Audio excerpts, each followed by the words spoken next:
Hello everyone, I'm Dead Knight and this is In It to Win It.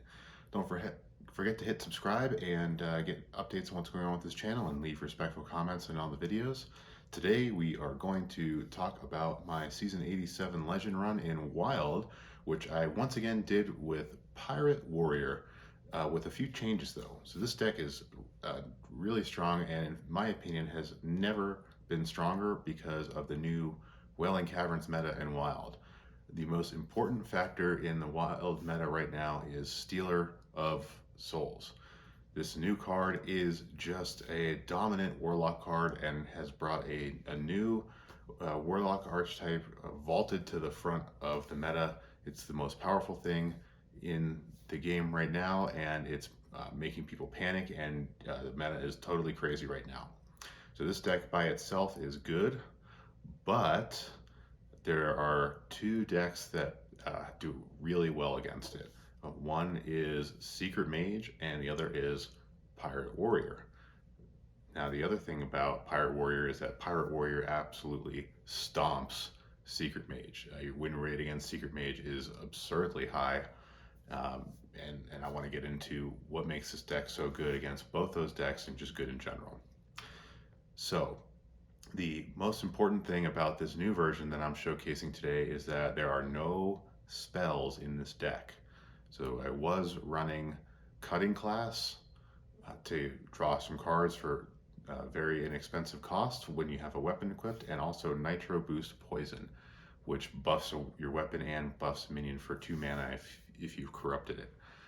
So I cut Nitro Boost because a lot of times it was sitting in your hand. You couldn't really maximize it because you had to usually you had to play a weapon to corrupt it, or you're waiting for a weapon to come around, so you couldn't get the full boost on a weapon, and the minion usually is dead the turn you play it. So it's usually either a finisher that I didn't really need, or it was just sitting in my hand, so that got cut. Cutting Class also got cut because I found that I didn't really need that extra card draw, and again, it was sitting in my hand if I couldn't play a weapon. The good thing about cutting both of these is it makes room for more minions that stick on the board, help you stick to the board, and smooth out the deck in a couple areas that I'll talk about in a little bit when we go over the replacements. But with no spells, you pretty much are removing a good portion of Mage's secrets. So Counterspell has no effect on you, Netherwind Portal has no effect on you. And the thing about Secret Mage is a lot of the secrets that come out onto their board are coming out randomly from Arcanologists, or they're coming out randomly from Mad Scientists. So if they just pull the spell secrets, they do nothing against you. So the other reason why this deck destroys Secret Mage is because first turn you play a pirate, preferably you play Nithzos First Mate, and then out comes Patches the Pirate from your deck. So now you have 2 1/1s, and if you're lucky you have a weapon as well. So what is Secret Mage trying to do? They are trying to play a Cabal Lackey on the first turn to play their first secret for free, and if they're lucky they're going to play Rigged Fair Game. That way they start the game with 3 extra cards, and that smooths them out tremendously, and they are going to be playing minions and secrets every turn. But what you're doing is you've already got the jump on them, because they will never be able to trigger Rigged Fair Game because of your weapon, your minion, and Patches. So they are at a huge disadvantage. The other thing is their main way of keeping minions off the board is with Explosive Runes. Explosive Runes is going to deal 6 damage to a minion as soon as it hits play. This is great for Stealer of Souls, which costs 6 mana, which is why, or I'm sorry, it costs 4 mana, but it has 6 health. So this is why Secret Mage has really taken off in this meta, because Explosive Runes just destroys Stealer of Souls before it even touches the board. So for you, you don't really care about that. Your damage is coming from weapons. You're playing inexpensive, mediocre minions that are flooding the board. So the only thing you don't want to do is you don't want Southsea Captain to drop into an Explosive Runes, and that's pretty much it. Everything else is whatever. even if they blow up one of your cannons with it, you just keep on plowing through their board.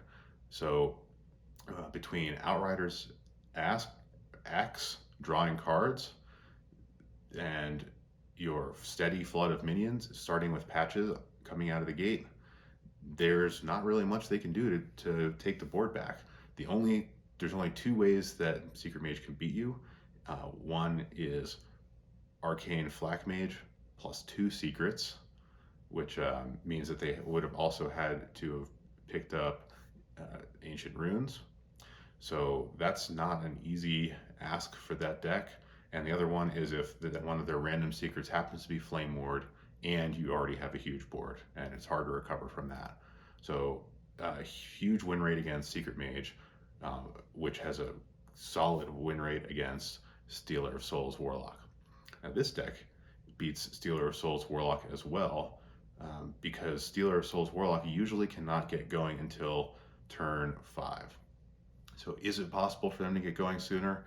Yes, under perfect conditions, Stealer of Souls Warlock can get off on turn 3.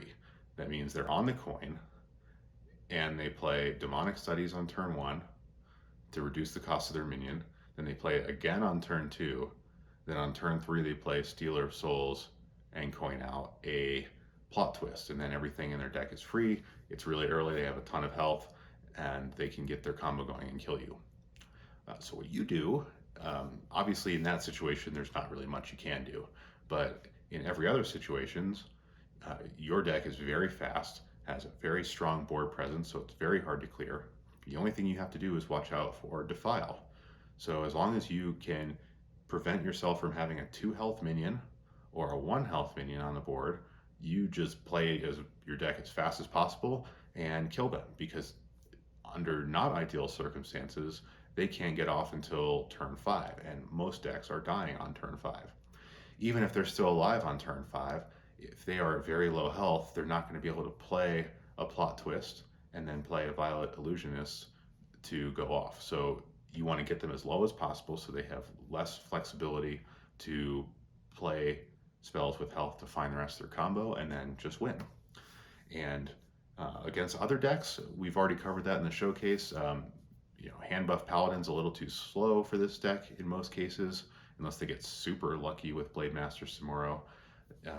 And those are probably your main matchups that you're going to be facing. Pain Warlock is going to be very difficult to execute because this deck can deal so much damage. They can't really sacrifice that much health. Against Pain Warlock, you want to hold some of your burst damage, like the Southsea Deckhand, maybe a surprise weapon, and then let them get low and try to play as much as possible, and then kill them at the last second. So, but those are the main decks you're going to be playing against, and there's not much they can do about this. This deck is really strong, lots of bursts. So what did we add to make it more consistent? So one thing that was having an issue with was weapons. So you have, in the build I had before, it was 2 Outriders Axe, then you had the N'Zoth's First Mate that I mentioned, and then Ancharrr.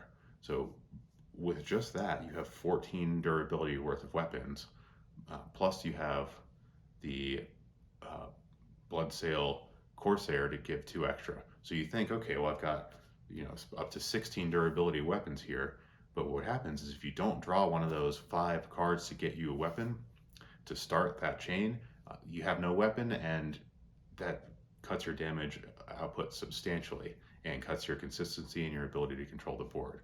So we added a Sword Eater, which is a 2/5 taunt, which is really great against other fast decks. Really shuts them down their tracks, and it gives you a 3/2 weapon. So that's a great card. We also added Rokara, which is also good against decks that are trying to fight for the board. Finley Mrrgglton. Most of the time your armor up hero power is useless and you want something more aggressive. You're going here for Steady Shot, the Hunter hero power, or you're going for Life Tap. The Warlock hero power are going to be your 2 big guys here, but Druid's pretty decent, Demon Hunter's pretty decent. You want damage and you want card draw. And then finally, I added Leroy Jenkins, just because there are times when you just really want that extra burst, and there's a slot for you to deal 6 damage for 5 mana, which is really great value on damage there. I think that's even better than Sky Captain Crag, because that's 4 damage for, if you're lucky, 3 or 4 mana, but its base cost is 7. So if you really need that burst at the end of the game, 4 damage for 7 mana is not a good deal. So you need to already have guys on the board to get that bonus, and at that point you might as well be playing Mortal Strike, because that goes straight to the face. So I went for Leroy here. In the time that I was playing this deck with Leroy, and I have yet to actually draw Leroy, let alone play him for the win. But the other 3 cards that I just mentioned have all come in the clutch recently, and I'm not missing the spells. So having no spells, can really flip Secret Mage on its head, and surprise some other decks. Some decks are trying to stop you from playing spells, and this has no effect on this deck. So super lethal and efficient deck in Pirate Warrior. It's done well for me for 2 seasons now, and it is just really high quality deck that puts out a lot of damage really fast. Quick games that it's hard for your opponent to respond to, which is my kind of deck. I hope it works for you as well. Let me know what you think of this in the new version, in the new meta. Leave some respectful comments below. Don't forget to subscribe, and tune in next time.